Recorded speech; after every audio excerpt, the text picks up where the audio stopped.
Assalamualaikum warahmatullahi wabarakatuh. Salam bahagia.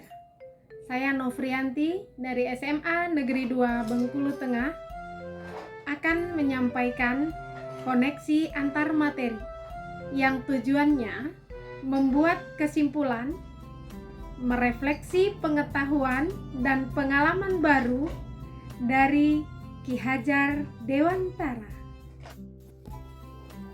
Yang saya percaya tentang murid dan pembelajaran di kelas sebelum saya mempelajari modul 1.1 yaitu yang pertama, saya berpikir murid adalah kertas kosong yang akan dicoreti atau diisi oleh seorang pendidik dan diarahkan sesuai dengan coretan yang dilukiskan oleh pendidik berdasarkan tuntutan kurikulum yang ada. Tugas saya sebagai guru adalah mentransfer ilmu dan berpedoman pada tuntutan kurikulum. Saya harus membuat siswa mampu menyerap informasi yang saya berikan karena saya menganggap peran saya yang sangat dominan dalam proses mengisi kemampuan siswa. Masing-masing individu siswa harus mampu mengerjakan segala sesuatunya sendiri-sendiri untuk membiasakan mereka berpikir. Yang kedua, pembelajaran di kelas adalah pembelajaran yang wajib saya lakukan karena siswa akan lebih fokus dengan materi pelajaran. Siswa akan lebih mudah untuk diatur sesuai dengan harapan tuntutan kurikulum. Sebagai guru, saya akan lebih mudah mengatur siswa untuk mengerjakan sendiri-sendiri tanpa bantuan teman sejawatnya. Yang berubah dari pemikiran atau perilaku saya setelah mempelajari modul ini yaitu 1. Saya memahami bahwa murid bukanlah kertas kosong. Akan tetapi, murid adalah seseorang yang memiliki kodrat alam.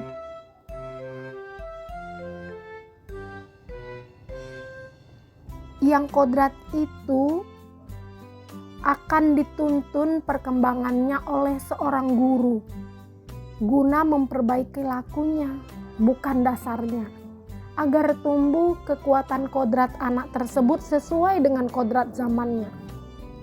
Murid abad 21 hendaknya menyadari bahwa kodrat zaman mereka saat ini yaitu mereka harus memiliki keterampilan abad 21 yang dikenal dengan 4C. Berpikir kritis atau critical thinking, berpikir kreatif atau creative thinking, berkomunikasi atau communication, dan berkolaborasi atau collaboration. Kodrat alamnya murid dipengaruhi oleh kekuatan sosiokultural yang nantinya akan menebalkan garis samar-samar agar dapat memperbaiki lakunya menjadi manusia seutuhnya dan menyamarkan atau menipiskan yang dapat memperburuk lakunya. Murid hendaknya menyadari bahwa pendidikan itu memberi ruang bagi murid untuk tumbuh secara utuh, agar mampu memuliakan dirinya dan orang lain, merdeka batin, dan menjadi mandiri, merdeka lahir. Kekuatan diri atau kodrat yang dimiliki murid dapat menuntun dirinya menjadi cakap mengatur hidupnya tanpa terperintah oleh orang lain. Yang akhirnya nanti akan terbentuk budi pekerti atau watak atau karakter yang merupakan gerak pikiran, perasaan, dan kehendak atau kemauan yang menimbulkan tenaga. Budi pekerti dapat juga diartikan sebagai paduan antara cipta atau kognitif dan karsa atau afektif yang akan menghasilkan karya atau psikomotor. Keluarga merupakan sebuah ekosistem kecil tempat bersemainya pendidikan yang sempurna untuk melatih kecerdasan budi pekerti atau pembentukan watak individu. Yang kedua, seorang guru harus memiliki jiwa yang sama dengan jiwa pendidikan nasional yaitu Ingarso Sungtulodo, Ing Madya Mangunkarso, dan Tuturi Handayani. Seperti yang kita ketahui bersama, bahwa pendidikan menurut Ki Hajar Dewantara yaitu tuntunan terhadap segala kekuatan kodrat yang dimiliki anak agar ia mampu mencapai keselamatan dan kebahagiaan yang setinggi-tingginya, baik sebagai seorang manusia maupun sebagai anggota masyarakat.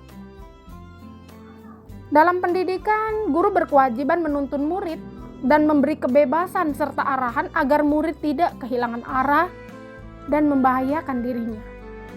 Proses-proses tersebut tidak terlepas dari asas trikon, kontinu, konvergen, dan konsentris, yang merupakan 3 hal mendasar dalam perspektif Ki Hajar Dewantara. Sebagai seorang guru, kita harus mampu menjadi penuntun dan pemberi teladan dalam pertumbuhan karakter baik anak. Seorang guru harus menyadari bahwa dirinya ibarat seorang petani yang sedang memelihara tanaman di sawah atau di ladangnya. Jika tanaman yang dirawat adalah jagung, maka petani hendaknya memiliki ilmu dan menerapkan cara budidaya dan pemeliharaan tanaman jagung sehingga dapat menghasilkan panen yang maksimal. Petani itu tentu saja tidak bisa mengubah bibit jagung menjadi bibit padi.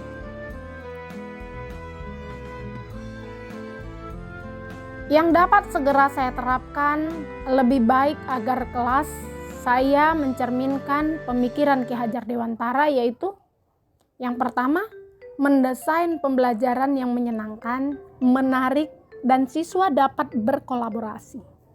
Yang kedua, melakukan pembinaan dan pembiasaan pendidikan budi pekerti baik di sekolah ataupun di rumah dan dikontrol oleh semua pihak. Tentunya untuk dapat mewujudkan murid yang berkarakter profil Pancasila.